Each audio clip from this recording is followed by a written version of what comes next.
पिता, पुत्र और पवित्र आत्मा के नाम पर आमीन। आप सबों को जय यीशु। हम लोग चंगाई के संस्कार के विषय में मनन चिंतन करते हुए आ रहे हैं। बीती क्लासों में हम लोग पाप स्वीकार के द्वारा किस प्रकार शारीरिक एवं मानसिक आत्मिक चंगाई प्राप्त कर सकता है और एक अच्छा पाप स्वीकार कैसे करना है, पुरोहित के पास पाप स्वीकार करना क्यों जरूरी है, यह सब हम लोगों ने मनन चिंतन किया। हम लोग संस्कारों का क्लास का 41वां क्लास है, 41st क्लास है। जैसे हम लोग ने सीखा है, संस्कार को 3 भागों में विभाजित किया है। सबसे पहले जो इनिशिएशन, जो प्रवेशिका, 3 संस्कार के विषय में हम लोगों ने मनन चिंतन किया। बपतिस्मा संस्कार, दृढ़ीकरण संस्कार एवं यूकरिस्तीय संस्कार। इसके बाद चंगाई के 2 संस्कार हैं, उसमें एक पाप स्वीकार संस्कार के विषय में हम लोगों ने सीखा। आज और कल हम लोग दूसरा जो चंगाई का संस्कार है, जिसे हम रोगी विलेपन संस्कार कहते हैं, उसके विषय में मनन चिंतन करेंगे। प्रोटेस्टेंट कलीसियाओं में 7 संस्कार को नहीं मानते हैं। वे लोग केवल बपतिस्मा संस्कार को मानते हैं और विवाह संस्कार को मानते हैं। उनके पास अन्य कोई संस्कार नहीं होता है, उसमें विश्वास नहीं करता। चंगाई प्रार्थना में विश्वास करते हैं, लेकिन उसको एक संस्कार के रूप में वे स्वीकार नहीं करते हैं। क्या ईसा मसीह ने ये संस्कार को स्थापित किया? ये रोगी विलेपन संस्कार क्या कलीसिया ने शुरू किया या ईसा मसीह ने शुरू किया? इस पर हम लोग सबसे पहले मनन चिंतन करेंगे। चंगाई प्रार्थना एवं रोगी विलेपन जो संस्कार है, ये दोनों 2 चीज होता है। ये एक संस्कार है। संस्कार ईसा मसीह ने अपने दुख का पीड़ा और क्रूस मृत्यु पुनरुत्थान के द्वारा जो कृपाएं संसार के लिए कमाया है, उसको ग्रहण करने का एक जो बाहरी दृश्य चिन्ह है, जिसे हम संस्कार कहते हैं। इसके द्वारा ईसा मसीह ने जो क्रूस बलिदान के द्वारा हमारे लिए तैयार किया है, उसको स्वीकार डायरेक्ट करता है। इसलिए संस्कार चंगाई प्रार्थना से बढ़कर के है।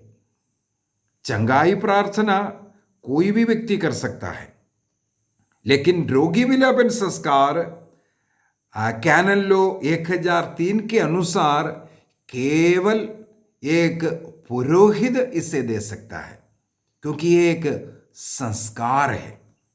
केवल एक पुरोहित, ना कोई डीकन, ना कोई अन्य ब्रदर सिस्टर लोग इसको नहीं दे सकता है। केवल एक फादर, पुरोहित इसको दे सकता है। तो क्या ईसा मसीह ने इस संस्कार को स्थापित किया कि नहीं, इसको हम देखना है। पवित्र बाइबल में हम देखते हैं ईसा मसीह बहुत सारे चंगाइयां की हैं, चमत्कारें दिखाए। ईसा मसीह ने सबसे पहले मनुष्य के शारीरिक एवं मानसिक चंगाई के लिए उनका पाप क्षमा किया और रोगियों को, नाना प्रकार के रोगियों को शब्द मात्र से या उन्हें स्पर्श करते हुए या अन्य कोई चिन्ह के द्वारा ईसा मसीह ने किया था।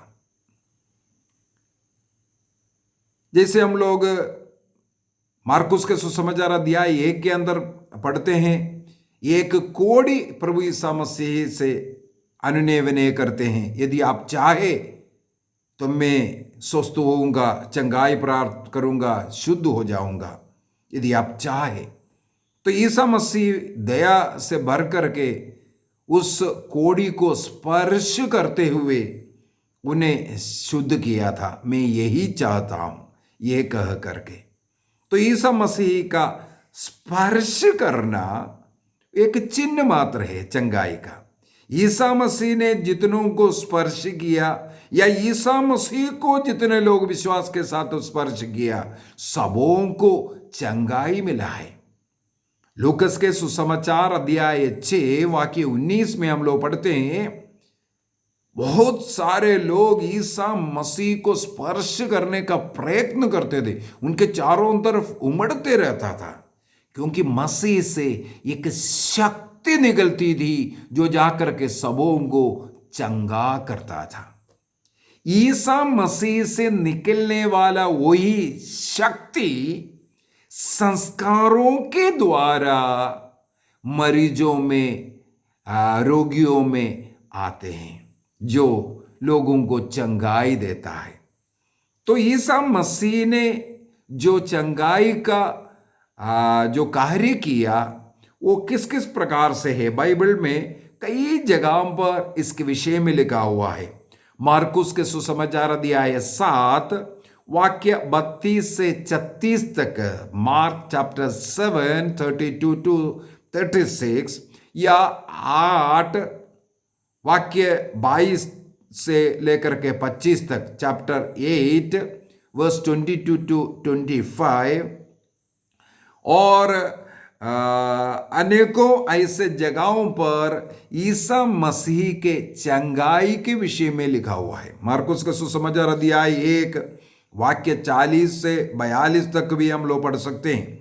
वहां पर हम लोग यदि अगर ध्यान से देखेंगे, ईसा मसीह किसी को हाथों से स्पर्श कर रहे हैं। एक गूंगा बहरा व्यक्ति को चंगाई देने के लिए ईसा मसीह ने अपना थूक उनके जीभ में स्पर्श करते हैं और अपने उंगली उनके कान में डालते हैं। इसके बाद कहते हैं यफाता, अर्थात खुल जा। बोलने के पहले उन्होंने अपना थूक उनके जीभ में लगाया और अपने उंगली उनके कान में लगाने के बाद कहते हैं यफाता। ये थूक लगाना, उंगली उनके कान में लगाना, ये बाहरी एक चिन्ह था जिसके द्वारा उनसे निकलने वाला वो जो शक्ति जा करके उनका जीभ खोला, उनके कान खोल दिया, वो सुनने बोलने लग गया था। एक अंधा व्यक्ति को यहां पर हम लोग पढ़ते हैं, जमीन पर प्रभु ने थूका, इसके बाद वो थूक से थोड़ा मिट्टी सानी, वो उनके आंखों पर लगाया, इसके बाद जाकर के कुंड में धोने के लिए कहा।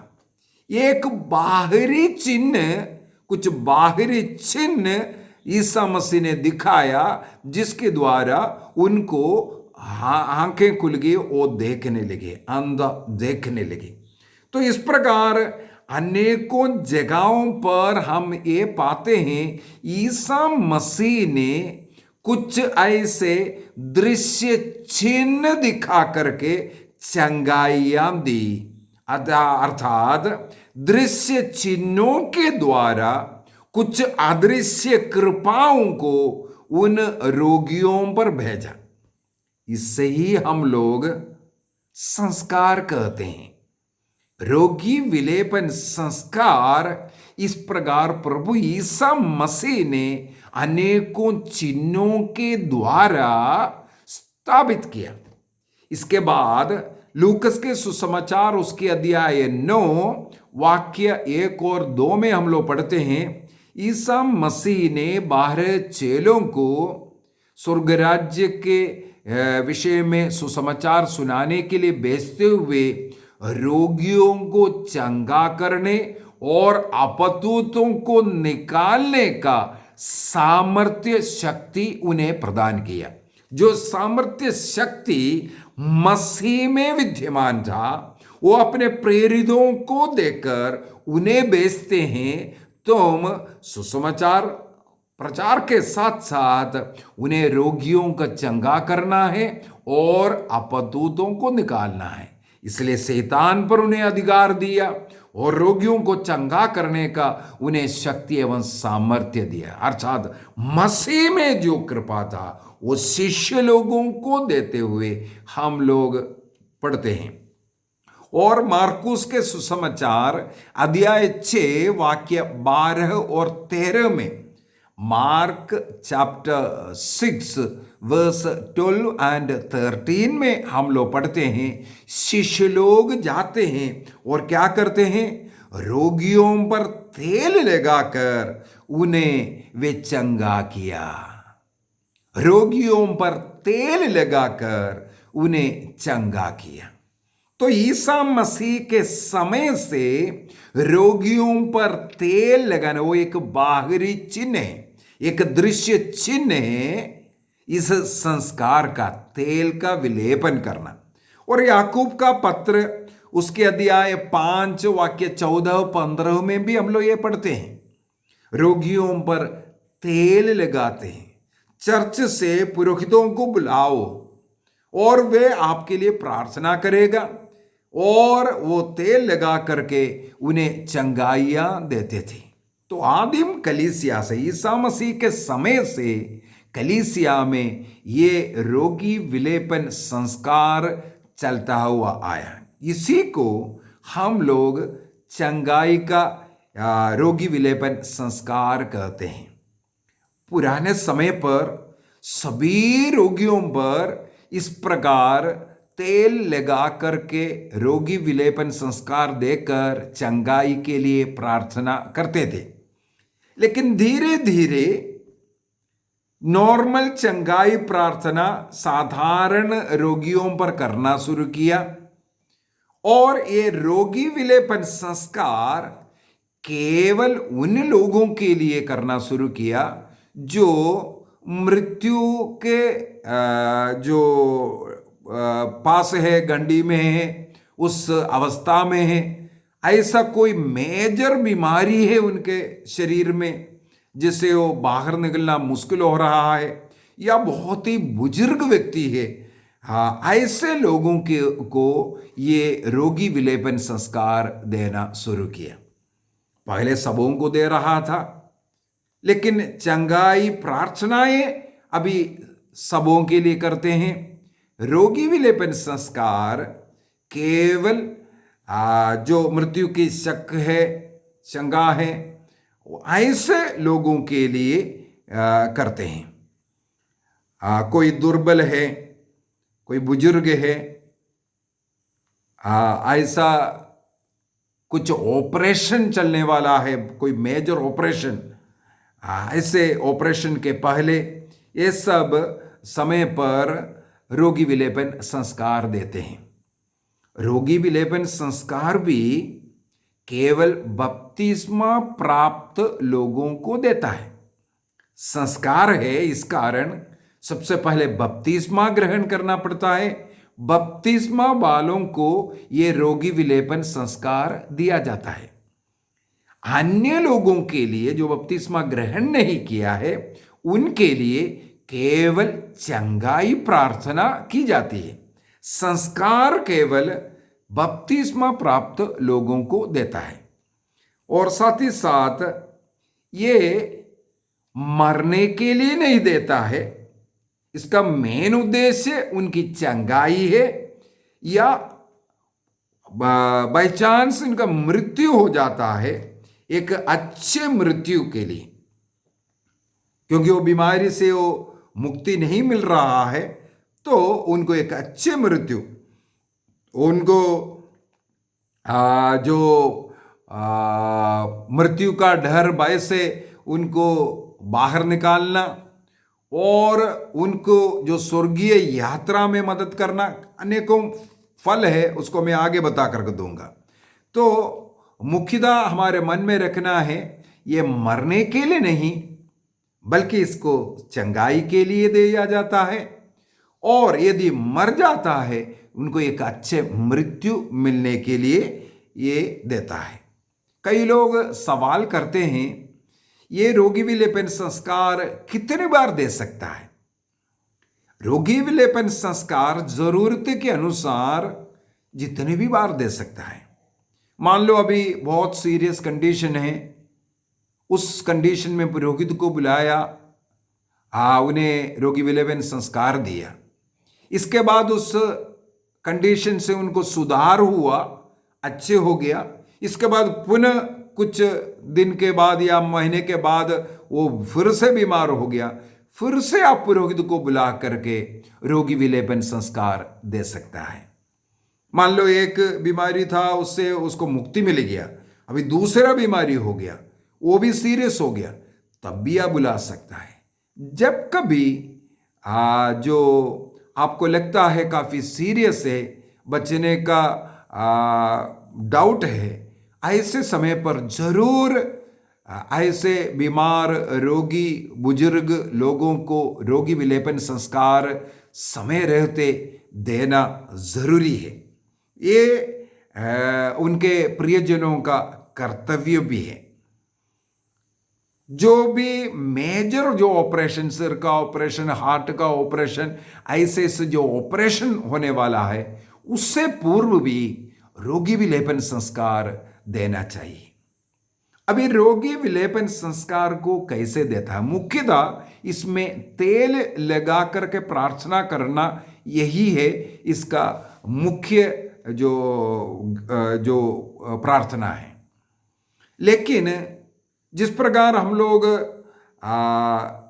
सैक्रामेंट ऑफ इनिशिएशन जो पहले सबसे पहले देने वाला, ये जो 3 संस्कार हैं, सबसे पहले बपतिस्मा, इसके बाद दृढ़ीकरण संस्कार और यूकरिस्तीय संस्कार, ये तीनों संस्कारों को एक साथ जिस प्रकार आदिम कलीसिया में देते थे, या आज भी पूर्वी कलीसिया में एक साथ बपतिस्मा के साथ ये तीनों देते हैं, उसी प्रकार इस स्वर्गीय यात्रा के लिए, स्वर्ग में प्रवेश के लिए ये जो देने वाले ये रोगी विलेपन संस्कार चंगाई के लिए भी है। और लेकिन ये उस डर के अवस्था में हम लोग देता है, इसलिए हमारे मन में ये भी है, ये स्वर्गीय यात्रा के लिए भी एक तैयारी है। तो यहाँ पर भी रोगी विलेपन संस्कार को भी ये तीनों संस्कार इकट्ठा देता है। बपतिस्मा एक ही बार देता है, लेकिन वहां पर हम लोग पाप स्वीकार संस्कार को देते हैं, रोगी विलेपन संस्कार को तेल लगाने वाले ये संस्कार को देते हैं, और साथ ही साथ यूकरिस्तीय संस्कार को देते हैं। ये तीनों संस्कारों को एक साथ यहां पर भी देते हैं। फिर से बोलना चाहूंगा, रोगी विलेपन संस्कार को देने के पूर्व में रोगी का पाप स्वीकार करना सबसे उत्तम है, यदि वो पाप स्वीकार करने के अवस्था में है तो। अन्यथा दूसरा एक तरीका है, पुरोहित उस रोगी को मदद करते हैं पाप स्वीकार करने के लिए। तीसरा, उसके लिए भी वो लायक नहीं है तो पुरोहित उनके ऊपर पाप क्षमा के लिए प्रार्थना करते हैं और रोगी विलेपन संस्कार देते हैं। इसके द्वारा उनके सभी पाप मिट जाते हैं, सारे पाप इसके द्वारा मिट जाते हैं। इसके बाद उन्हें योग्य रीति से परम प्रसाद भी दिया जाता है। तो तीनों ये संस्कार इसलिए एक साथ देते हैं।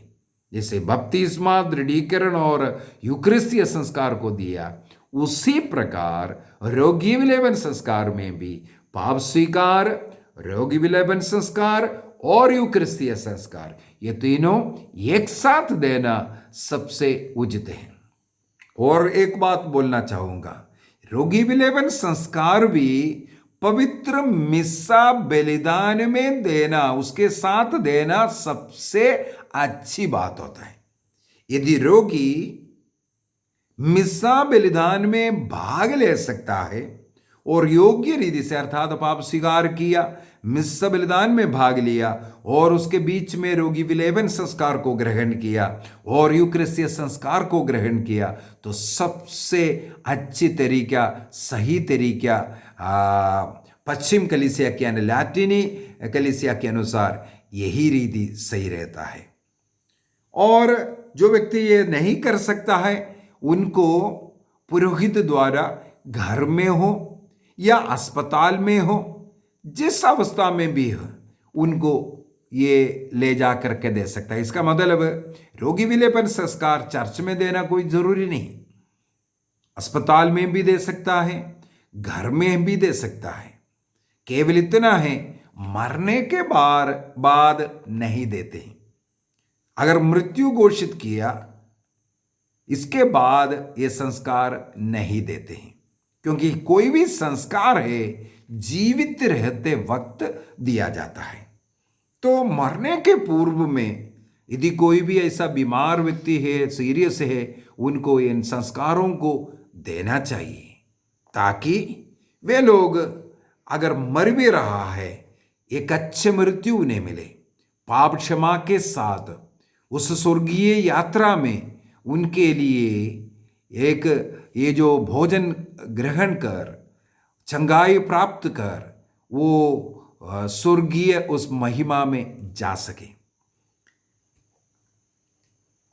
आइए हम लोग अपनी आंखों को बंद करें, इस पर थोड़ा सा और मनन चिंतन करें, प्रार्थना करें। कादिल कलीसिया का धर्म शिक्षा ग्रंथ 1499 से लेकर के 1499 से लेकर 1532 तक 1532 तक इस रोगी विलेपन संस्कार के विषय में लिखा हुआ है। और कैटेकिज्म 1517 में पाप स्वीकार और रोगी विलेपन संस्कार और यूकरिस्तीय संस्कार, तीनों संस्कारों को एक साथ देने के विषय में भी लिखा हुआ है कैटेकिज्म ऑफ कैथोलिक चर्च में। आइए हम अपनी आंखों को बंद करें, अपने को समर्पित करें, हमारे रोग बीमारियों को समर्पित करें। प्रभु यीशु मसीह जो चंगाई दाता ईश्वर है, उनके लिए सब कुछ संभव है। मत्ती के सुसमाचार अध्याय 8 वाक्य 16 में हम लोग पढ़ते हैं, संध्या समय नाना प्रकार के बीमार ग्रस्तों को यीशु के पास लेके आए। यीशु ने शब्द मात्र से सभी रोगियों को चंगा किया और अपतूतों को निकाला। नबी यिर्मयाह का ग्रंथ अध्याय 17 वाक्य 14 में, यिर्मयाह 17:14, हे ईश्वर तू मुझे स्वस्थ कर तभी मैं स्वस्थ होऊंगा, तू मेरा उद्धार कर तभी मेरा उद्धार होगा। जिस प्रकार उस अंधा बर्तमियुस ने, मार्कुस का सुसमाचार उसके अध्याय 10 में अंधा बर्तमियुस चिल्ला चिल्ला करके प्रभु को बोलते हैं, हे दाऊद के पुत्र मुझ पर दया कर। हमें भी यही बोलना है, हमारे रोग बीमारी दुख तकलीफ के अवस्था में ईसा मसीह को बुलाना है, हे दाऊद के पुत्र मुझ पर दया कर, मुझ पापी पर दया कर, मुझ रोगी पर दया कर।